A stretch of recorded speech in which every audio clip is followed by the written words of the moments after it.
자, DMS 제자훈련 제1단계 행복한 삶의 제4과에 들어가고 있습니다. 제1과는 행복의 조건이었습니다. 행복의 조건은 뭐였죠? 돈 많이 있으면 행복한가요? 높은 지위 올라가면 행복한가요? 아파트 2채 가지고 있으면 행복하죠? 행복하겠네. 아파트 2채 갖고 있으면. 조영희 집사님, 아파트 2채 갖고 있으면 행복해, 안 행복해요? 하나님 믿으면 행복해요. 우리 권사님은 득도를 하죠. 득도를 하시는. 아파트 2채 가지면 행복하죠. 그렇죠? 근데 아파트가 2채를 가질 때요, 그 행복 기분이 얼마나 갈까요? 얼마 안 가요. 갖고 싶다. 그래서 어쨌든 계속 돈을 벌어가지고 아파트 2채 딱 샀어요. 사는 순간에는 너무 행복해. 그날은 그냥 마음 퍼지고 싶어. 야, 우리 놀러와. 그래서 행복하지만 그 행복이 오래 가지는 않아요. 그죠? 예. 이 세상이 주는 행복은요, 일시적이에요. 일시적.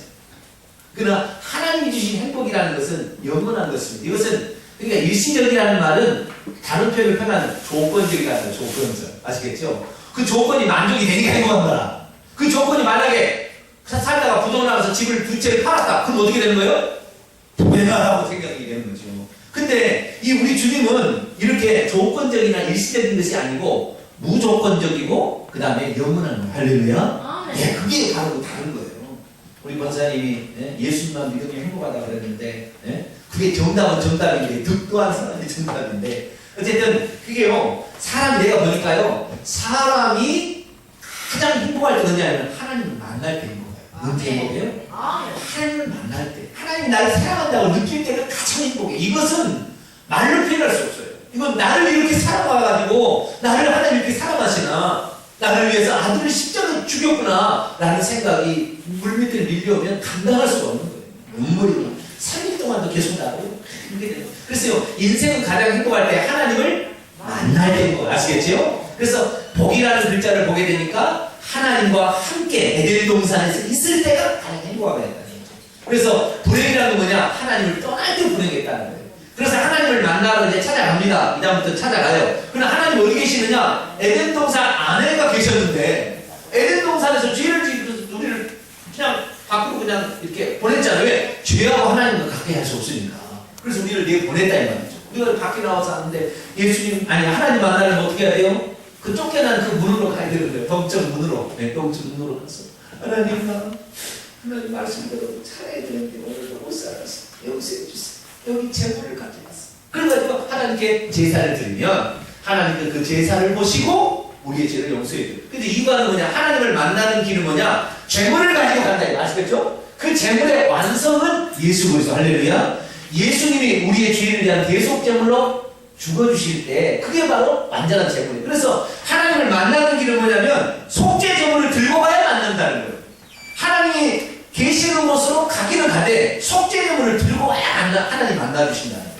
그래서 하나님을 만나는 길은 결국에 예수 그리스도, 우리의 영원한 속죄 제물인 예수 그리스도를 들고 가면 하나님과 만날 수 있고 하나님과 만나게 되면 행복한다는 거예요. 그래서 지난 주간에는 하늘과 땅에 중보하시는 유일한 분은 누구였다? 예수 그리스도. 이게 3과에서 배웠어요. 그래서 예수님이 좋은 것은 뭐냐면 예수님은 한편으로는 사람, 한편으로는 하나님 이렇게. 하나님이라는 측면에서 그분은 하나님과 교통이 잘 돼요. 아시겠죠? 사람이라는 측면에서 누구하고 교통할 수 있어요? 사람하고 교통할 수 있는 거예요. 하나님이라는 측면에서는 죄가 없어요. 왜? 하나님은 죄가 있으면 안 되잖아요. 죄가 없어 하나님과 교통이 되는데 사람하고 교제할 때는 죄가 있어도 봐죠. 왜? 똑같은 사람이니까. 그래서 예수님은 세리와 죄인의 친구가 되셨습니다. 할렐루야. 소외되고 병들고 고통받는 사람을 찾아가 주셔서 인간의 그 고통을 헤아리시고 너 죄 때문에 고통받는가? 네 죄를 나도 너를 정죄하지 않을 테니까 가서 다시는 죄를 지지 마라. 이렇게 해주면서 그 죄를 용서해 주시고 죄로 말미암아 병들고 심한 사람에게 병을 고쳐주시고 귀신을 쫓아주시고 해서 우리 인생들을 행복하게 했습니다. 하늘과 땅의 중보자는 예수 그리스도밖에 없어요. 소크라테스도 훌륭한 사람, 스가모니도 훌륭한 사람, 보험자도 훌륭한 사람이지만 그는 하나님이 아니기 때문에 우리의 형편처지를 이해할 수 있으나 우리의 형편처지를 어떻게 해결할 수는 없는 거예요. 어느 날 부처님한테 예, 어떤 사람이 찾아왔어요. 아주머니가. 부처님이 아니고 그때는 부처님이 아니고 시다르타요.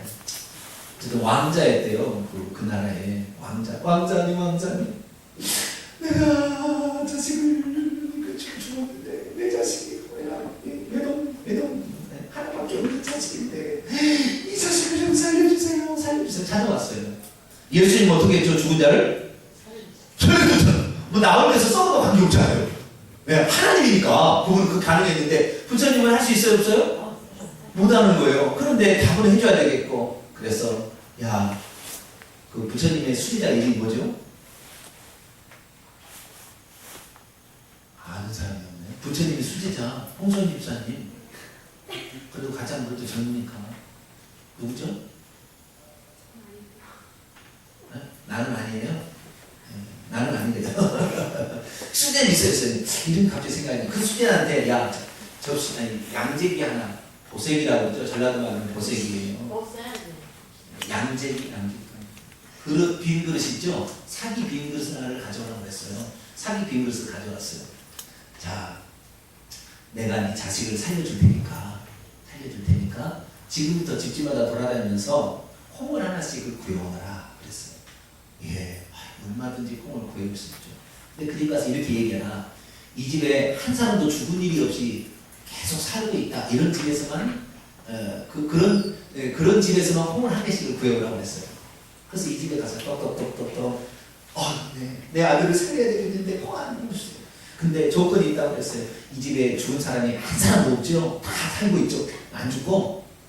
아니, 우리 할아버지가 얼마 전에 돌아가셨다고.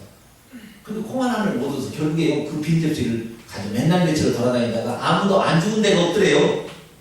그래서 그러니까 그걸 딱 보고서 사람은 죽는 것이다.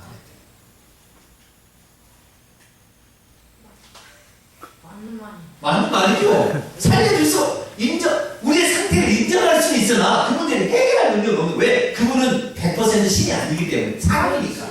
아무리 뛰어나도 그는 사람이야. 그렇기 때문에 어떻게 할 수가 없는 거야. 아시겠죠? 그래서 하늘과 땅의 중보자 되신 예수님은 한편으로는 하나님이니까 우리의 문제를 해결할 수가 있고, 한편으로는 사람이니까 우리의 어려움을 이해를 해줘요. 할렐루야? 그래서 죄 짓는 거 이해해준다.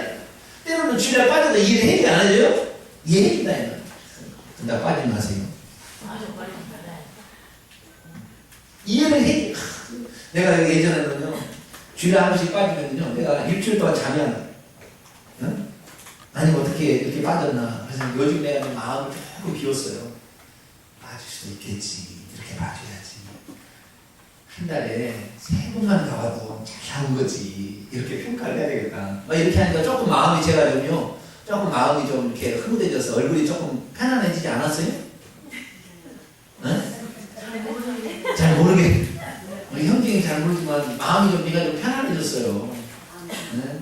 좀 그렇게 좀 해주자. 생각해주자. 내 마음 같아서는 나는 그렇게 안 믿었거든요. 나는 목숨처럼 신앙을 여겼기 때문에 주일에 한번 못 가면은 그 다음 가면 눈물이 펑펑 쏟아져서 정말 어떻게 내가 주님 앞에 이렇게 나온다는 그 사실 자체가 뭐 기적 같고 말이죠. 너무 감사한 거라. 어떻게 나는 표현하기가 그렇게 나는 처음에 주님을 그렇게 믿었거든요. 그러니까 남들은 다 그러려니 생각했는데 그러지 않더라고. 그래서 말이죠. 땡 거 속으로 말이죠. 올라오는데 내가 좀 들어가라. 이렇게 하고 이렇게 하다 보니까 마음이 답답하게 좋게 됐어요. 그래서 조금 마음이 여유를 가지고 사니까 혹시 어디 가더라도 목사님 죄송해요. 어디 갔다 와요. 문자만 보내고 가세요. 아시겠죠? 그렇지 안 나오면 병원에 갔는지 어디 가는지 알 수가 없잖아요. 네? 예. 자, 그래서 하늘과 땅의 중보자가 이제 사과합니다. 예수 그리스도 그분은 사람은 사람이지만 우리와 똑같은 사람은 사람이지만 우리와 다른 측면의 사람이다 이 말이죠. 왜? 그분은 속죄 제물이 되셔야 될 그 조건을 갖춰야 되기 때문에. 그래서 그분의 탄생과 그분의 죽음과 그분의 부활 속에는 우리와 어떤 다른 영역이 또 있어요. 똑같은 사람이지만. 그래서 그런 부분을 좀 살펴보도록 하겠습니다. 자, 서론 부분을 김동욱 집사님 큰 소리 읽어주세요. 최초의 인류. 최초의 인류 아담과 하와가 저지른 범죄는 그의 모든 후손에게 전가되어 나타났습니다. 그것은 미움, 탐심, 의심 등의 마음에서부터 살인, 폭력, 음행, 탈취 등의 행동까지 다양한 양상으로 나타났습니다. 그러므로 인류에게 남아있는 유일한 희망은 속죄받는 길밖에 없었습니다. 그래서 하나님께서는 온 인류에게 미칠 큰 기쁨의 좋은 소식을 준비하셨습니다. 그것은 처녀의 몸을 빌어서 그의 아들을 죄 없는 속죄제물로 이 세상에 보내주시기로 결정하신 것이었습니다. 그래서 이 세상에 태어나신 분이 바로 예수님이십니다. 그 예수님은 지금으로부터 2000년 전 유대 땅에서 하늘의 일을 하시다가 십자가에 못 박혀 죽으신 다음 3일 만에 다시 살아나심으로 온 인류에게 전파되기 시작하였고, 유럽을 거쳐 미국으로 그리고 다시 아시아로 전해져 우리까지 그 복음을 전해 듣게 된 것입니다. 오늘 이 시간에는 예수님께서 어떻게 그리고 무엇 때문에 십자가의 형벌을 받고 죽으셨는지, 그리고 그분의 속죄 사역이 하나님께 온전히 받아들여졌음이 어떻게 나타났는지를 살펴보도록 하겠습니다. 네, 1번. 예수님께서는 지금부터 2000년 전 유대 땅 베들레헴에서 태어나셨습니다. 어디에 태어나셨어요? 네, 유대 땅? 유대 땅 베들레헴. 베들레헴도 의미가 있다는 거 제가 가르쳐 드렸죠. 베들레헴이라는 뜻이 뭐라고 했죠? 떡집. 오늘 주일날 설교했습니다. 시므온의 뜻이 뭐라고요? 들으심. 한나는 한나의 뜻이 뭐일까요? 한나의 뜻을 안 가르쳐 드렸는데 보니까 한나의 뜻이 뭘까요? 한나의 뜻이 안 찾아갔네.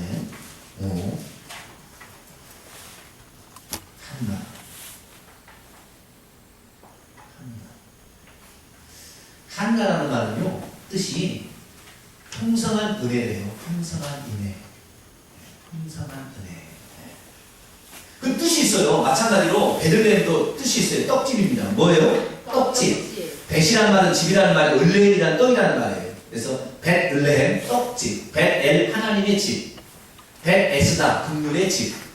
벳세다 고기자기의 집 이럽니다. 그래서 벳을레헴은 떡집입니다. 떡집에서 떡으로 오셨으니까 태어나셨습니다. 그것도 아직 남자를 가까이 하지 않은 초녀 마리아의 태를 빌려 태어나셨죠. 왜 그랬을까요? 마태복음 1장 20절 23절입니다. 이를 생각할 때 주의 천사가 꿈속에서 이르기를 다윗의 자손 요셉아 내 아내 마리아 이르기를 무서워하지 말라. 그녀에게 잉태된 자는 성령으로 된 것이라.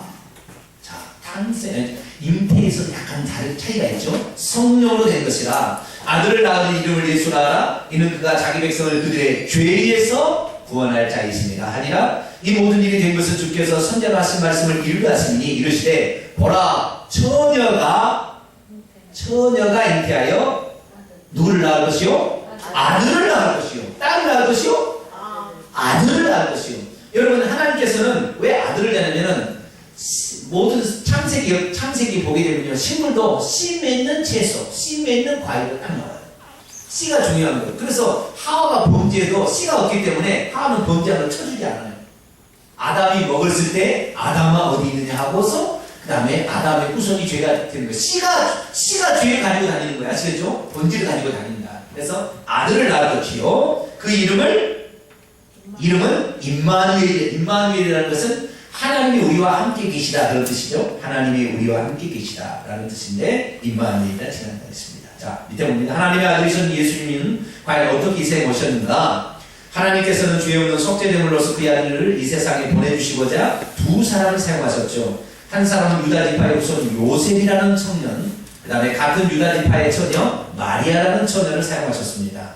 당시 마리아는 요셉과 정혼한 상태였습니다. 정혼한 사람들은 1년을 기다린 다음 혼인식을 올리고 정식으로 부부가 됩니다. 그런데 정혼한 상태에 있을 때 천사가 그녀에게 찾아왔습니다. 그리고 말했습니다. 누가복음 1장 30절 35절을 보면 천사가 이르되 마리아여. 누구요? 마리아여. 무서워하지 말라. 내가 하나님께 은혜를 입었느니라. 보라 내가 잉태하여 아들을 낳으니 그 이름을 예수라 하라. 이는 큰 자가 되고 지극히 높으신 이의 아들이라 일컬어질 지극히 높으신 이는 누구죠? 하나님이죠. 하나님의 아들이라 일컬어질 것이요. 주 하나님께서 그의 조상 다윗의 왕위를 그에게 주시니 영원히 야곱의 집을 왕으로 다스리니. 그래서 예수님은 왕으로 오셨다라는 복음서가 마태복음입니다. 아시겠죠? 그래서 마태복음 시작은 아브라함과 다윗의 자손 예수 그리스도의 세계라. 아브라함 믿음의 조상, 그 다음에 왕의 첫 번째 다윗. 그래서 아브라함과 다윗의 자손을 소개하고 있습니다. 34절 마리아가 천사에게 말하되 나는 남자를 알지 못하니. 누구를? 남자를 알지 못한 남자를 알렸다는 거죠. 어찌 일이 있으리까? 천사가 대답해 이르되 성령이 내게 임하시고 지극히 높으신 이의 능력이 너를 덮으시니 이러므로 나십과 거룩한 이는 하나님의 아들이라 일컬어지리라. 자, 여기 보세요. 예수 그리스도도 똑같이 사람으로 태어나기는 태어나셨지만 아담의 씨를 가지고만 씨를 받아서 태어나게 되면 똑같이 죄인이에요. 왜? 아담이 죄를 범했을 때 죄인이 되어버렸으니까. 그래서 아담의 허리에 우리는 있었잖아요. 미래에 우리가 있잖아. 아담의 허리가 있었어요. 낳고 해서 지금 우리가 온 거니까. 그러니까 아담의 후손으로 오면 우리 죄를 위한 그 속죄제물이 흠없는 속죄제물이 아니면 흠없는 속죄제물이 안 되니까 하나님께서는 흠없는 사람을 이 땅에 보내야 되겠다 이 말이야. 두 번째 아담이. 첫 번째 아담은 범죄버렸으니까 두 번째 아담을 보내야 되겠다. 두 번째 아담으로 예수님 보낼 때 어떻게 보냈느냐? 우리가 똑같이 보내는 게 아니고 성령의 능력으로 동정녀 마리아의 태를 빌려서 태어나게 하십니다. 아시겠죠? 이게 말이 안 된다고 했어요. 한때 어떻게 처녀가 잉태해서 자식을 낳냐? 옛날에 한때 그랬어요. 그래가지고요 이 예수님을 사생자라 하는 것이 누구냐면 문선명이가 그렇게 예수님은 사생자라고 해요. 그럼 무슨 말이냐면 예수님이 마리아가 딴 남자, 외간 남자 바람펴갖고 자식 낳는다고 해요. 그렇게 여기 설명합니다. 그런데 얼마나 감사한 게 우리나라에서 황우석 박사라고 있었어요. 누구 박사? 그 사람은 불교 골수문자입니다. 아시죠? 불교 골수문자인데 황우석 박사가 난자만 갖고 사람의 체세포에서 핵을 빼서 거기다가 전기 충격 확 줘가지고 손으로 들어가서 이렇게 해가지고 소를 나오게 했단 말이에요. 그러니까 남자 없어도 여자가 자기 남자에다 자기 체세포를 빼가지고 이렇게 하니까 사람이 나왔다니까요. 그걸 누가 불신자에 아니 불교 골수문자가 그것을 증명해냈단 말이에요. 모르세요? 처음 듣는 얘기구나. 그 황석 박사가 근데 그냥 거짓말로 그냥 너무 뻥튀기 잘못해가지고 그냥 감옥에 들어가버렸지만 자 우리가 실제 있었던 일이 아시겠죠? 예? 너희들이 못 믿으니까 처녀가 이렇게 처녀가 이렇게 그 바람피면서 나게 이게 아니다 이 말이죠. 얼마든지 사람의 능력으로도 말이죠. 여자가 자기 남자 빼다가 자기 체세포에 해 빼다가 저기 정력 축주소에서 사람이 생기는데 사람이 아니라 동물이 생기는데 실험만 안 해봤지 어찌 안 생기겠냐 이 말이야. 아시겠죠? 되게 감동을 고개를 끄덕끄덕이라도 해보세요. 줄기세포 황우석 박사가 줄기세포 그거 냈다니까. 네. 근데 그게 그러면 이거하고 연관이 있습니까? 그렇죠. 이거 연관이 있는 거예요. 그러니까 사람들이 하도 안 믿으니까 실험을 해서 동물을 다 태어나게 만든 거예요. 사람은 안 했을 뿐이지 도덕적인 윤리 문제가 있으니까 못했을 뿐이지 얼마든지 된다 이 말 아시겠죠? 네, 얼마나 되는 거예요. 그러니까 하나님의 능력 지금 크신 성령의 능력이 그를 덮는데 안 되게 생각했어. 그죠? 그래서 이 여자가요 태어나게 되는데요 나중에 고고학자가요 고고학자가 이것을 예수님의 피를 진짜 발견하는데 예수님의 피는 엄마의 피밖에 없더래요. 찾아보니까 엄마의 피밖에. 놀라운 발견이 있어요. 그 영상을 한번 볼까요? 그 영상을 보게 되면 정말 놀랍습니다. 야, 역시 동정녀 천의 몸에서 잉태된 예수님이 십자가에 못 박혀 죽었잖아요. 십자가에 못 박혀 죽을 때 그 지진이 나서 바위가 터졌다고 그랬잖아요. 기억나세요? 네, 바위가 이렇게 터졌는데 그 틈사이로 예수님의 피가 흘러 들어가가지고 그 밑에 흘러 들어가는 한참 밑에도 동굴이 있었어요. 그 동굴에 예전에 이스라엘 민족이 바벨론의 나라에서 쳐들어와가지고 이스라엘 나라를 멸망시키려 하는 제사장들이 그 법궤를 갖다가 불을 파가지고 그 예수님이 십자가에 돌아가신 그 동산 있잖아요. 그 동산에 그 밑에다가 불을 파 거기다 집어넣는 거예요. 저기 법궤를 갖다가. 그런데 예수님이 십자가에 못 박혀 죽는 순간 그렇게 이렇게 길다라는 장대를 이렇게 해가지고 했는데 그 밑에가 틈새 생겨가지고 그 틈새로 피가 흘러서 떨어져가지고 그 법궤 위에 피가 있는 거예요. 그래가지고 그 고고학자가 말이죠. 그것을 이스라엘에 갖다 줬어요. 이 피가 어떤 것인지 한번 조사해. 절대 메시아라는 거 예수 얘기 안 하고 이 피가 어떤 피인지 꼭 좀 알아주세요. 라고 그 피를 갖다 줬다는 거예요. 그랬더니 협의회를 싹 살펴보니까 사람의 피는 염색체가 총 46개가 있습니다. 몇 개가 있어요? 46개. 46개가 있어요. 22개는 그 똑같은 상염색체라고 그러고요. 그 다음에 한 가지가 22개 플러스에서 23개가 남자 거. 그 다음에 22개 플러스 1개가 여자 거예요. 그래서 이 남자 거는 Y라는 염색체를, 성염색체를 가지고 있고, 여자라는 것은 X라는 염색체를 가지고 있어요. 그래서 46개가 되는 거예요.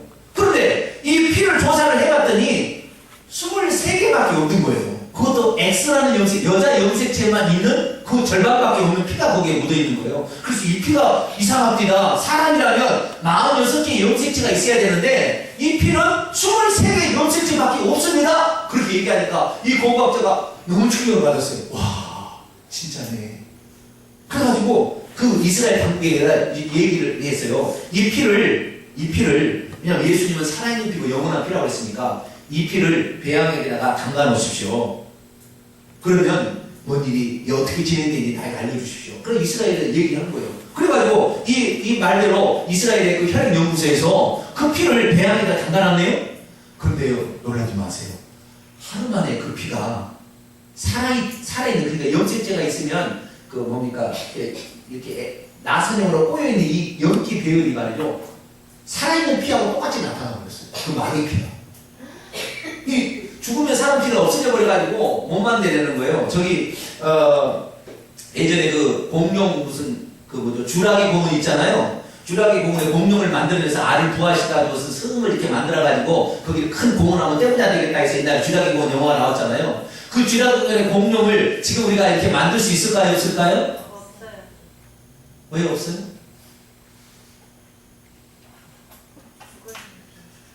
못 만들어냅니다. 그건 이론적이만 됩니다.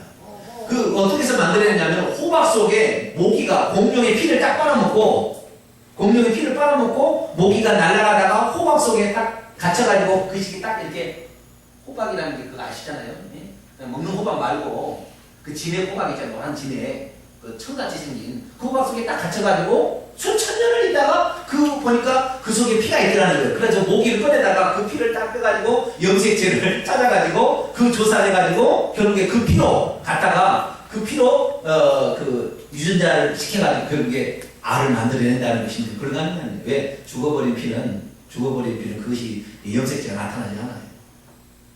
근데 예수님의 피를 배양하게 했더니 그 마른 피가 그 염색체의 배열이 그대로 나타나요. 그래가지고 이 양반이 공부학자가 너무 놀라가지고, 예수님의 피는 지금도 살아있습니다. 그러다 죽었다는 거 아니에요.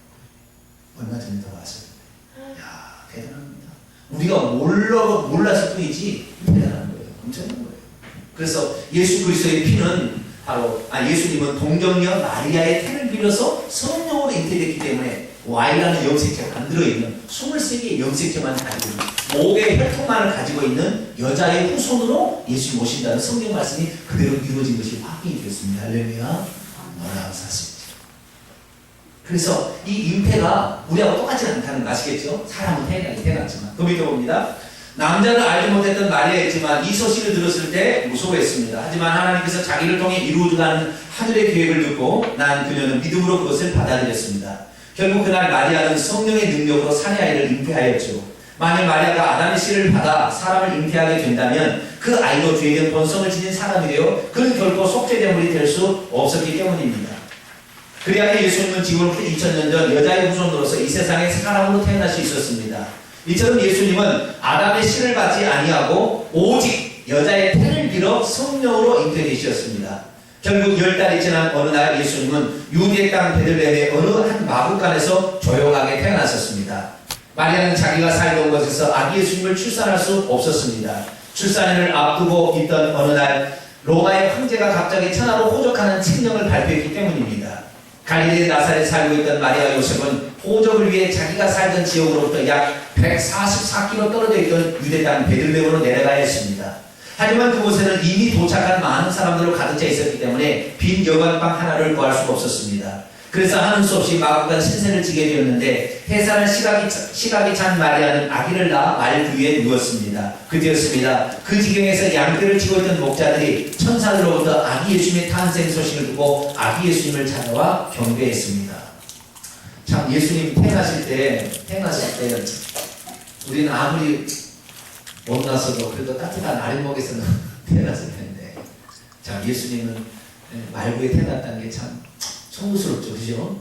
송구스러우나 예수님은 낮은 자의 자리에 오신다 라는 것 때문에 그렇게 하시지 않으셨나 그런 생각이 듭니다. 어쨌든 이렇게 해서 예수님이 오셨습니다. 2번, 예수님께서는 모든 인류의 죄값을 감당하시려고 세상죄를 짊어지신 뒤 우리 대신 죽으셨죠. 그분이 받으신 형벌은 지금까지도 가장 잔인하다고 일컬어지는 십자가 형벌이었습니다. 예수님은 그 많고 많은 사형받은 가운데서 왜 십자가의 형벌을 받으셨을까요? 예수님께서 30세가 되기 전까지는 부모님을 순종하여 받으셨습니다. 그때 요셉이 목수의 일을 하고 있었기에 예수님도 목수의 일을 배웠습니다. 그러던 어느 날 때가 되자 예수님 요단강으로 가서 세례 요한으로부터 세례를 받으시고 하나님께서 그에게 부여하신 사명을 감당하셨습니다. 그분의 3년 반 동안의 공생에는 3가지 일을 하셨죠.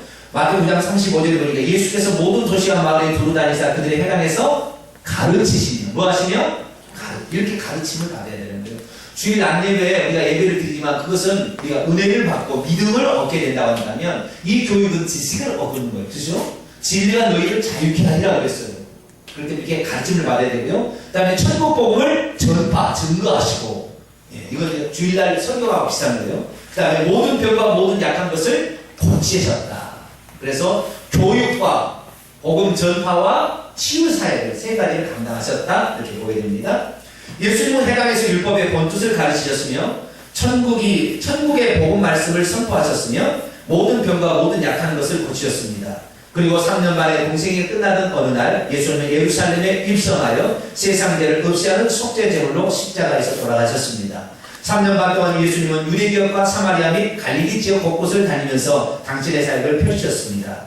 하지만 그분이 하신 말씀과 일들은 하나님이 보내신 분이 아니면 절대 할 수 없는 것들이었기에 아무도 예수님의 사역을 방해할 수 없었습니다. 하지만 3년 반의 시간이 지나자 예수님을 못마땅히 생각했던 당시 종교 지도자들은 예수님을 반역죄인으로 로마에 고발하였고, 당시 로마의 총독 본디오 빌라도는 예수님을 채찍으로 때리는 형벌을 내렸지만 밀란을 두려워한 나머지 결국 예수님을 처형하도록 허락하고 말았습니다. 예수님은 로마의 처형 방법인 십자가의 연도를 받고 6시간 동안 십자가를 못 박혀 고통받으시다가 결국 숨을 거두셨죠. 당시 십자가의 형벌은 그가 무도한 반역죄인만을 죽이는 잔인한 형벌이었습니다. 그렇지만 예수님께서 십자가에 달리신 것은 나무에 달린 자마다 저주하는 자라는 예언의 말씀을 이루기 위함이니 그 형벌을 내 온 인류의 저주도 함께 그날 처리되었던 것이죠. 갈라디아 3장 13절, 그리스도께서 누가? 그리스도께서 우리를 위하여 저주를 받은 바 되사, 뭘 받은 바 되사? 저주를 받은 바 되사 율법의 저주에서 우리를 속량하셨으니 기록된 바 나무에 달린 자마다 저주 아래 있는 자라 하셨으니, 속량하시다는 값을 치렀다는 말이에요. 값을 치렀으니 나무에 달린 자마다 저주 아래 있는 자. 그렇습니다. 예수님은 첫째 채찍에 맞으신 우리의 질병을 대신 담당하셨고, 뭘 담당하셨어요? 질병. 그래서 예수 그리스도를 믿는 사람은 건강히 사는 거예요. 예수 믿는 사람은 다른 사람하고 틀립니다. 예수 믿지 않는 사람은 훨씬 건강히 사는 거예요. 그 다음에 둘째, 십자가에 달려 죽으심으로 날 온 인류의 저주를 담당하셨어요.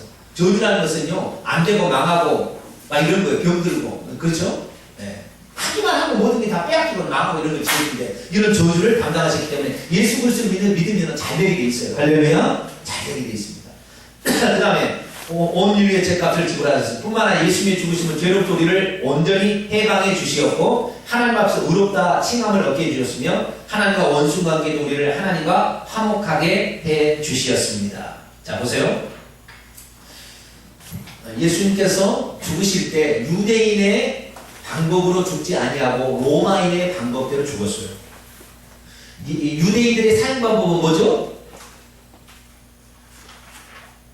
유대인들의 사형 방법은 범죄했을 때 사형 방법 어떻게 하는 거예요? 돌로 쳐서 죽이는 거 아시겠죠? 네. 그래서 아간이 그 거짓말에서 범죄했다가 결국에 아골골짜기가 됐잖아요. 그 돌이 이렇게 해가지고 아골골짜기 그 매장됐잖아요. 돌을 맞아가지고. 그렇지. 유대인의 대표적인 사형 방법은 목매달아 죽이는 것이 아니고 어떻게요? 돌로 쳐서 죽이는 거. 지금도 오늘날 이슬람에서요 여자들이 만약에 범죄하면 돌로 쳐서 죽이더라고. 이 영상 보셨어요? 네, 돌로 쳐서 죽이는 거. 공개 처형인 거예요, 쉽게 말해서. 먼저 그 사람이 죄를 지었다는 것을 본 사람이 먼저 돌로 칩니다. 두세 사람이. 그 다음에 온 사람이 달려들어서 돌을 쳐서 맞아서 피투성에서 죽는 거예요. 이 바로 유대인의 사형 방법인데 예수님은 그 방법 교수형도 아니고 십자가에 달려서 죽었는데 이 십자가에 달리는 것은 로마가 당시에 이스라엘 나라를 다스리고 있었어요. 그래도 로마가 자기 나라를 반역한 죄인만 처형하는 방법이에요. 로마도 그렇게 처형하지 않아요. 근데 그 사형 방법은 아주 너무 잔인하기 때문에 그것을 보면은 다시는 그런 죄를 범치 말아야 되겠다. 아주 경각심을 주게 하기 위해서 그렇게 십자가에 매달라서 죽는 방법을 썼던 거죠. 이건 로마의 방법도 아니었어요. 페르시아에서 그랬어요. 바사라는 나라에서 그런 것을 수입해가지고 로마에서도 그대로 사용하는 방법이었어요. 그래서 이 사람을 십자가에 매달아 놓으면은 십자가를 딱 세워놓고 뭐 여기 하나 치고 여기 하나 치고 말이죠. 그 다음에 두 다리 모아가지고 여기다 딱 쳐놓고 놔두면 이렇게 딱 놔두면은 곧바로 죽을까 안 죽을까요? 안 죽어요. 그건 고통받으며 죽으라고 그렇게 하는 거예요. 그냥 뭐 딱 쳐버리면 그날 그 순간으로 싹 끝나잖아요. 건너는 좋게 총 한번 팡 쏘면 딱 끝나면 좋을 텐데 이건 내가 못 박아놓고 놔두는 거예요. 그러면 뜨거운 태양빛에 대해서 목이 마르죠. 천장에 여러분 목이 말라가지고 입천장에 붙어본 경험 있나요? 안 떨어진 거 있나요? 여러분 그런 경험? 네, 정말 죽을 맛이죠. 네. 그 뜨거운 태양과 그 다음에 탈수, 땀이 들어가서 땀이 빠져버리면 탈수가 되어버리잖아요. 그런데 예수님의 직접 죽을 때는 그냥 이렇게 죽는 게 아니고 이렇게 있다 그냥 힘이 없어 죽는 게 아니에요. 사람이 힘이 없어 죽는 게 아닙니다. 물론 힘이 없어도 죽겠지만 힘이 없어 죽는 건 아니에요. 이렇게 있다 보면 달리면 점점 밑으로 내려오잖아요. 이렇게. 무릎이 굽혀질 거 아닙니까? 이렇게. 힘이 밑으로 내려가니까. 네. 그러면은 다시 올리려면 여기 뭐 힘을 갖고 올리는 거예요? 이 두 팔에 힘을 갖고 올리는 거 아니에요? 그 다음에 두 다리에 여기 뭐에 다리는 힘을 주고 여기 손 땡겨야지 올릴 거 아닙니까? 근데 여기 무엇이 박혀 있어요? 못이 박혀 있잖아요. 그게 얼마나 힘들어요. 그런데 이렇게 안 하고 계속 있으면 횡격막이 올라가서 숨을 못 쉬니까 숨을 쉬려면 어쨌든 그래 앞으로라도 찢어지더라도 올려야 되는 거예요. 그냥 찢어지더라도 올려야 되는 거예요. 근데 얼마나 이게 올라갔다 내려갔다 그럴 거 아니에요. 계속 이렇게 올라갔다 내려다가 나가면 도저히 더 이상에 못 올라오면 죽는 거예요. 왜? 횡격막이 딱 와서 숨을 막아버리니까 허파가 딱 맞아 이게 숨을 못 쉬게 되는 거예요. 예수님은 전날 너무 많이 맞았어요. 왜? 예수님이 죄를 지은 거에 대해서 총독 빌라도가 바라봤을 때는 이제 죽일 만한 죄를 범하지 않은 거예요. 빌라는 선동하지 않았거든요. 그런데 그렇게 고소를 했는데 거짓말인지 다 알았죠. 근데 만약에 이 사람을 안 죽이게 되면 오히려 그 유대인들이 자기를 들고 일어나가지고 자기 행정 치안을 잘못 유지했다고 뭐가 떠질 것 같으니까 그 사람들을 위해서 내겨버린 거예요. 그러면서 자기가 저 사람이 죄가 없는 것을 괜히 내가 또 죽였다가 나 후대가 그럴까봐 손을 씻었잖아요. 나는 잘못 없어. 니네들이 다 한 거야. 그리고 내겨버린 거예요. 그럼 내줬으나 어쩔 수 없이 본디오 빌라도가 처형을 허락했기 때문에 유대인들은 유대인을 처형할 수가 없어요. 왜? 로마의 속국이니까. 그래서 로마에서 허락을 해야 되는데 로마의 결국에 본디오 빌라도 내줘버렸어요. 그래서 예수님께서 그랬는데 그 내주기 전에 먼저 본디오 빌라도가 이 사람은 죽일 만한 죄가 없기 때문에 때려서 놓겠다 해서 때리는 형벌을 허락한 거예요. 그래서 로마의 병사들이 예수님을 때렸죠. 사실에 하나 강한 39대의 권장이 있잖아요. 태장으로 때린 거예요. 이게 한 10번 때리게 되면요, 이 살이 터져요. 한 10번 때리면.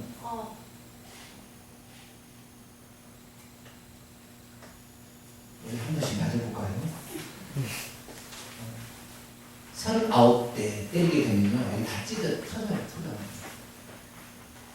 퍽퍽. 나중에는 이 피가 말이죠. 이게 돼버리는 거예요. 그러기 때문에, 그 다음에 새가닥 막 꼬은 이런 이 낙조각, 쇠조각 달린 이런 것으로 채찍을 때렸어요. 채찍을 때리면 그것이 막 때리면 다 박혀요. 쫙 뽑아요. 그러면 막 빠져요. 채찍을 뚫리는 이렇게. 그것을 몇 대를 맞았느냐? 120대가 맞았다. 몇 대? 120대. 그러니 얼마나 힘들었겠어요. 그래서 예수님은 그날 보통 십자가에 매달리면은요, 길게 사는 사람은 3일을 버팁니다. 며칠을 버텨요? 3일을 버텨요. 3일. 최소한 하루 이상은 버텨요. 그 예수님과 함께 못 박혔던 두 사람 있었잖아요. 두 사람. 좌우에 이렇게 있었다면서. 이 두 사람은 그날 쌩쌩했어요. 그래서 쌩쌩하니까 못 올라오게 하려고 어떻게 했어요? 네? 다리를 꺾어버린 거예요. 다리를 망치로 때려서 다리 빠져 부숴버린 거예요. 그러니까 못 올라오는 거예요. 그래가지고 숨막혀 죽으라고. 그 두 사람은 아주 건강했어요. 왜? 매를 안 맞았고, 예수님은 그 전날 권장으로 39개를 맞고, 그 다음에 이거 채찍 있잖아요. 가닥으로 이렇게 많이 빠진 이 채찍으로 이렇게 120개를 맞아버리고, 말아보니까 도저히 십자가를 못 치고 가는 거예요. 십자가는요, 저 골고다 언덕에는 이렇게 세로 십자가가 있고, 가로 십자가만 지고 가는 거예요. 자기 가로 십자가. 그 둘이 다 합쳐가지고 십자가를 찍은 건데, 이걸 못 찍고 가다가 중간에 쓰러져가지고 못 찍고 갔어요. 너무 많이 맞아가지고. 그 맞아야 어때요? 너가 채찍에 맞음으로 너희가 나음을 입었나니. 이사야 53장의 예언처럼 우리의 질병을 대신 담당하시고 채찍에 맞으신 거죠. 그리고 결국에 가다가 쓰러지고 말았어요. 그래서 구레네 시몬한테 대신 십자가를 지고 간 거예요. 그러니까 예수님이 올라가셔서 몇 시간을 버틴 거예요? 6시간을 버텼어요.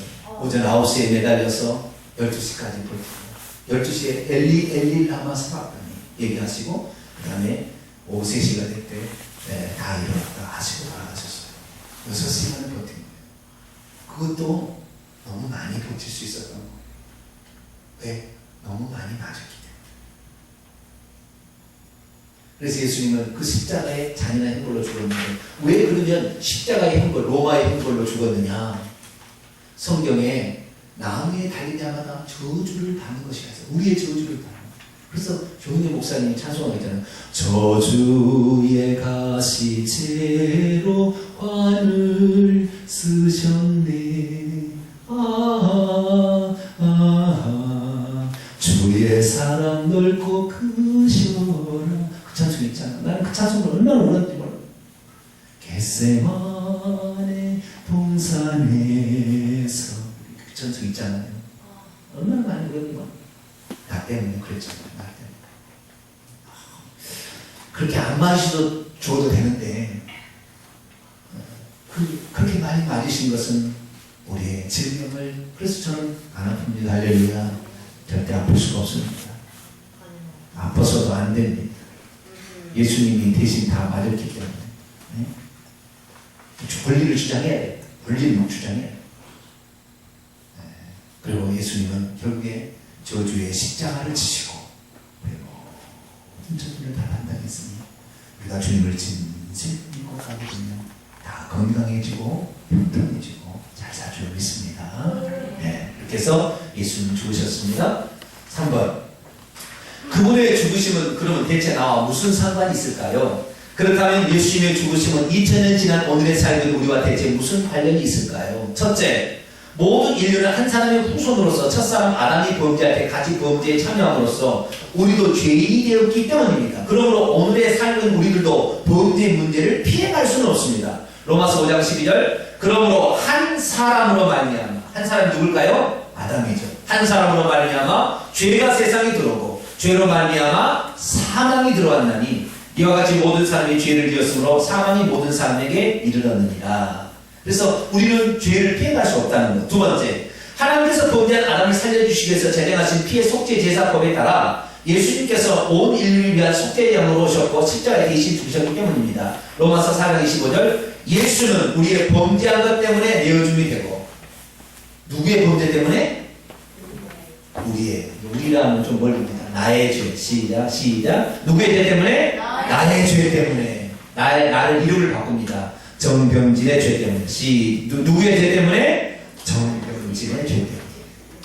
자기의 죄. 그분이 대를 받았습니다. 세상 모든 사람들은 다 아담의 후손입니다. 그러므로 자기가 원하든 원하지 않든 다 죄인일 수밖에 없죠. 엄마 속어 얼룩 쏘면 새끼 써도 엄마가 닮았네. 엄마가 닮은 게 아니라 엄마 닮았네죠. 네. 송아지 얼룩 송아지. 엄마 써도 얼룩 써? 엄마 닮았네. 그렇죠. 우리는 엄마 얼룩 써인 죄인인 아담을 닮았어. 죄인으로 태어난다 이 말. 아시겠죠? 그 어떤 사람도 흠없는 속죄제물의 자격을 갖춘 자가 없었습니다. 그래서 죄 없는 하나님의 아들이 육신을 입고 이 세상에 오셔서 속죄제물을 이제 십자가에 돌아가신 것이죠.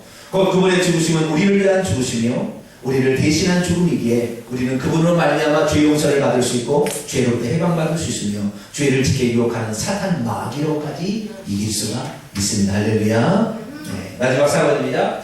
예수님은 죽으신 다음 돌무덤에 장사되셨습니다. 하지만 3일 만에 다시 살아나셨죠. 그리고는 40일 동안 자신이 부활한 것을 나타내 보이셨습니다. 그렇다면 예수님의 부활은 우리와 무슨 상관이 있을까요? 예수님은 당시 유대인의 장례법에 따라 그날 곧바로 미리 파놓은 돌무덤에 장사되었습니다. 하지만 예수님은 3일 후에 다시 살아나셨죠. 사망 권세가 그를 붙잡아둘 수가 없었기 때문입니다. 왜냐하면 죄를 짓지 아니한 자를 사망이 결코 붙들어둘 수가 없었기 때문입니다. 예수님은 온유를 위한 대속제물로 죽은 것이니 결코 자신의 죄로 죽은 것이 아니기 때문에 자신은 살아날 수가 있는 거죠. 왜? 자기의 죄로 죽은 게 아니니까.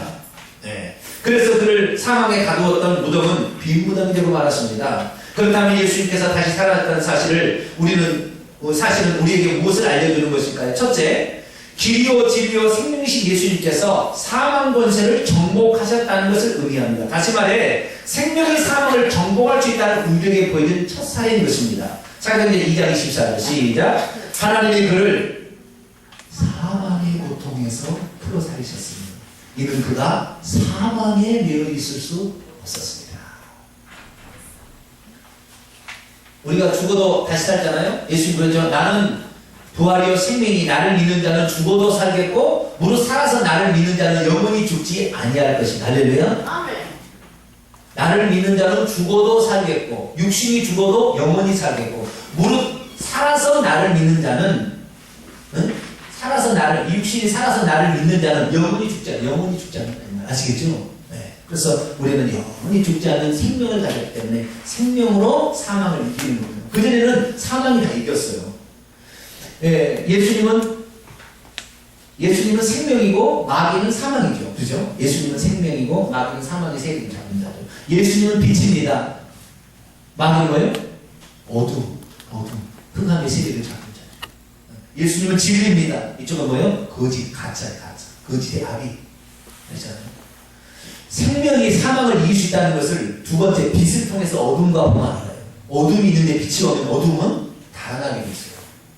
어둠이 항상 이렇게 있긴 있지만 빛이 오면 동력의 태양이 떠오르면 새벽은 밝아오는 할렐루야.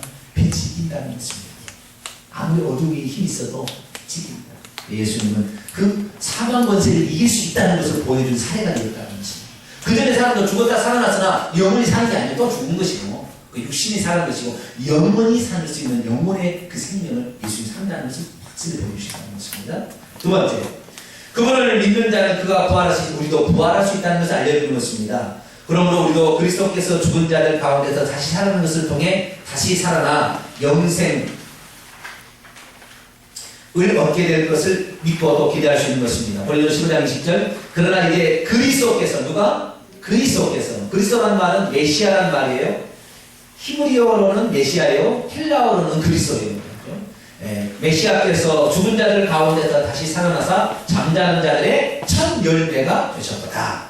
셋째, 그분이 죽어야 되는 하나님의 뜻이 그분을 통해 완전히 성취되었다는 것을 의미합니다. 다시 말해 그분이 부활하지 않으셨다면 예수님 과연 자신의 죄로 죽은 것인지 온인의 죄를 대신해 죽었었는지 확인할 길이 없었겠지만 그분의 부활로 인해 우리는 우리 자신의 죄가 완전히 용서받았음을 확인할 수 있게 된 것이죠. 고린도서 15장 17절. 그리스도께서 다시 살아나신 일이 없으면 너희의 믿음도 없되고 너희가 여전히 죄 가운데 있을 것이요. 참 감사한 것은 예수님의 부활이 이렇게 중요한 거예요. 예수님이 다시 살아나지 않았으면 우리의 죄를 속했는지 안 속했는지 확인할 길이 없어요. 그렇다고 하면 우리 믿는 것이지. 그럼 그분이 다시 살아나면 말이냐, 죄가 있으면 살아날 수 있어요? 없어요? 못 살아나죠. 근데 우리 살아났다는 것은 자기 죄가 아니라는 거예요. 그럼 누구 죄 때문에 죽은 거예요? 우리 죄 때문에 죽은 것이죠.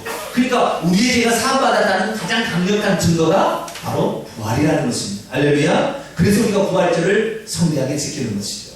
왜? 우리의 죄가 없어졌다는 것을 온 천하에 선포한다기 때문에 그렇다는 것입니다. 자, 마지막입니다. 5번, 다시 살아나신 예수님께서는 40분의 제자들과 500의 형제들이 보는 가운데 하늘로 올리우셨습니다. 그리고 다시 오실 것입니다. 그분은 언제 오시면 왜 오시는 것일까요? 그분은 언제 오실까요? 따라서 합시다. 곧. 언제요? 곧. as soon as. immediately. 곧 오십니다. 곧 오십니다. 언제 오시냐? 곧 오세요. 자, 유재인 목사님, 예수님 언제 오세요? 네? 홍순 목사님, 오늘 낮에 설교를 잘 들었죠? 예수님 언제 오실까? 오늘 설교를 딱 듣는 생각없어. 주일 날인데 언제 오실까요? 가까이, 거시나 가까이나 같은 그 형제만이에요. 오늘 그 시몬이하고 한나가 내가 어떤 하기 전에 뭐 한다는 그랬잖아요. 예수님 언제 오실까요? 이거 곧 오시는데 시몬과 한나가 한 얘기가 있었잖아요. 다시 이현숙 권사, 예수님 언제 오세요? 예수님은 또 똑같이 오신다면. 똑같이 오시면 아니에요. 똑같이 오신다 했어요. 근데 오늘 낮에 그랬잖아요. 시몬과 한나가 나이가 많았지만 줄기차게 열정으로 기다리고 있었잖아요. 그러니까 뭐라고 그랬어요? 내가 죽기 전에. 자, 답이 나옵니다. 김경수 집사님, 예수님 언제 오세요? 내가 죽기 전에. 따라서 합시다. 유정희 목사님, 예수님 언제 오세요? 몰라, 할렐루야. 그 믿음을 붙들어야 말이에요. 그 믿음을 붙들어야. 그냥 내 생전에 오신다니까. 내가 안 죽고 109살이 되도록 안 오신다니까, 예수님. 그걸 붙들게 되면 아시겠죠? 나는 우리 성도들 장례 안 치러줄 거예요. 네? 예수님 오시든지, 장례를 하고 계시면 예수님 오시라고 그러세요, 빨리. 돌아가시려면 나 죽기 전에 예수님 오셔야 됩니다. 우리 목사님, 나 장례 안 치른다 했으니까 나는 자꾸 예수님 오셔야 됩니다. 네? 내가 이게 절대 죽을 수 없습니다. 이렇게 하시라 이 말이에요. 아시겠죠? 그렇게 하면 치매도 안 걸리잖아요. 그 양반. 치매도 안 걸리고 말이죠. 네? 병도 없이 살았다니까요. 대단하잖아요. 그러니까 따라하십시다. 언제 주님 오실까요? 내가 죽기 전에 오십니다. 할렐루야. 이게 정답이다. 곧 오시면 오시는데 내가 죽지 못하는 믿음을 가져보라 이 말이에요. 네? 곧 오세요. 진짜입니다. 곧 내 말이 제가 성경을 그렇게 연구 많이 한 사람인데 거짓말 하겠습니까? 그 이전보다도 얼마나 많이 가까웠는지 몰라요. 눈앞에도. 조양희 기자님, 예수님 언제 오세요? 나이가 들으신 분이라 죽기 전에 좀 간이 안 가네. 곧이라고 얘기해야 돼요, 여기는. 근데 어르신들은 곧이라고 얘기하면 안 돼. 아시겠죠? 내가 죽기 전에 안 됩니까? 내가 죽기 전에 온다 얘기해야 된다 이 말이에요. 네? 그렇게 믿음을 가져야 주님이 빨리 오시지. 그렇게 하시기 바랍니다. 자, 또 믿어봅니다. 예수님께서 이 세상에 오신 목적은 무엇이죠? 두 가지죠. 첫 번째는 온 인류의 죄를 처리하고 인류를 구원하시기 위해 오신 것이고요. 두 번째는 하나님 형상과 모양대로 지은 사람을 유혹하여 죄를 짓게 한 사탄 마귀를 끝장내버리고 그가 하는 모든 일을 무효화시키기 위해서 오셨습니다. 그러므로 이 세상에 그분이 하신 일을 다 하신 예수님이 이렇게 말씀하셨죠. 다 이루었다. 그리고는 하늘로 올라가셨습니다. 그분이 원래 있던 곳으로 가신 것이죠. 그런데 예수님께서 올라가기 두 가지를 약속해 주셨습니다. 한 가지는 당신이 가시면 보혜사이신 성령을 보내주시어 우리와 영원히 함께 있게 하실 뿐만 아니라 예수님께서 하신 사역의 일을 대신 감당해 주시겠다고 약속하셨고요. 두 번째는 우리가 이 세상에서 주님께서 부탁하신 일을 수행한 것에 대한 보상을 해주시고 다시 오시어 우리를 천국으로 데려가시겠다고 약속을. 그러니까요. 예수님이 올라가기 그게 약속한 것은 너희들을 위하여 초소를 예비하러 갈 거니까 너희들이 나의 뜻을 이루기 위해서 살게 되면 천국에서 엄청난 상급을 갚아준다 얘기하고 하셨고 대신 내가 떠나가서 내가 없어지는 것이 아니고 성령을 보내줄 테니까 성령이 너희와 함께 있게 해줄 거니까 그 성령이 도움을 받아 살 수 있다라고 얘기해 주다는 것입니다. 그분입니다. 그 다음에 그렇다면 그분은 언제 다시 오실까요? 그분은 다시 오심하고 약속하니까 벌써 얼마나 흘렀어요? 2000년이 흘렀습니다. 하지만 아직까지 그분이 다시 오시지 않고 있습니다. 예수님께서 그날과 그 시간을 절대 알 수 없을 것이라고 말씀하시기 때문이죠. 성경 말씀에 하면은 그분은 우리가 생각보다 더디 오실 수 있습니다. 왜냐하면은 마태 25장에 그 열처녀의 비유를 보니까 신랑이 더디 오므로 되어 있어요. 어떻게 돼요? 신랑이 더디 오므로. 예수님 생각보다 늦게 오시고 그래서 2000년 된 거예요. 사도 바울이 그때도 예수님 바로 올 줄 알았다고요. 예수님 바로 대사는 우선 읽어보세요. 바로 올 줄 알았어요. 점수 읽어보면. 그런데 바로 오시지 않았어요. 신랑이 더디 오므로. 왜 더디 왔느냐? 근데 내가 써놨어요. 그것은 한 사람이라도 더 천국 백성 삼으신 거죠. 구원받아서 한 사람도 천국에 오게 하려고 하니까 예수님의 진행이 늦어진 거예요. 아시겠죠? 하지만 그분이 정작 오실 때는 한밤중에 도둑이 오는 것처럼, 임신한 여자의 해산의 고통이 이르는 것처럼 갑자기 오십니다. 따라서 어떻게 오십니까? 그러면 갑자기 오신다, 이렇게 대단한 겁니다. 어떻게 예수님 오시죠? 갑자기 오는 거예요. 갑자기. 제가 하는 말로는 갑자기 뭐죠? 뜬금없이 오는 거예요. 아, 나 싫어. 모르겠네. 잠시만. 갑자기 오는 거예요. 갑자기 오십니다. 여기 있다가요, 혹시 지금 오셔버리면 지금 올라가는 거 아시겠죠? 아우, 그럼 네, 지금 올라가는 거예요. 네. 미련 없이 갑시다, 우리. 가요. 미련 없이. 우리가 남아있는 유일한 목적은 전도하려고. 한 사람 더 구원하라고 우리가 된 거니까 전도해야 됩니다. 아시겠죠? 네, 됩니다. 그 다음에, 그러므로 우리는 그분이 언제라도 오시면 마중 나갈 대비 태세를 갖추고 있어야 하겠습니다. 곧 그분이 오시고 나면 우리를 천국 백성 만드시고자 임시적으로 사용한 이 세상은 가원소가 풀어지는 것처럼 사라지게 될 것이고, 주님이 마련해 주신 새하늘과 새 땅에서 영원히 살게 될 것입니다. 할렐루야. 영원히 천국 가서 살게 되면, 제가 놀러 가면은 과일이라도 한 접시 저를 주시겠죠? 응? 괜찮아요? 네. 제가 그래도 여러분이 천국 가는데 조금이라도 보탬이 됐으니까 천국 가면 저를 많이 천천히 주세요. 잊어버리고 그냥. 제가 천국 가서도 우리 어르신들은 잘 대접할 테니까 5월하고 10월달에 모시고 다닐 테니까. 어른들 좋아해요. 네. 어른들 좋아한다는 말 하지 말아야 되는데 젊은 사람들이 잘 안 올라오래요. 어른들 좋아한다니까. 아이고, 젊은 사람들이 좋지. 젊은 사람 좋죠? 네. 나는 그래도 오히려 좋아. 자, 우리가 젊은 사람도 나는 좋아하고 어른들 좋아하고 다 좋아합니다. 네. 그때 가면은 우리가 천국에 이제 꼭 가게 될 텐데 여기서 이 말씀을 잘 들었었거든요. 예수 늦게 온 것은 한 사람도 전도하라고 했으니까 전도합시다. 아멘. 네. 주님 기도하십니다. 기도하겠습니다. 거룩하신 아버지 하나님, 주님의 탄생, 죽음, 부활, 재림까지 우리가 살펴보았습니다.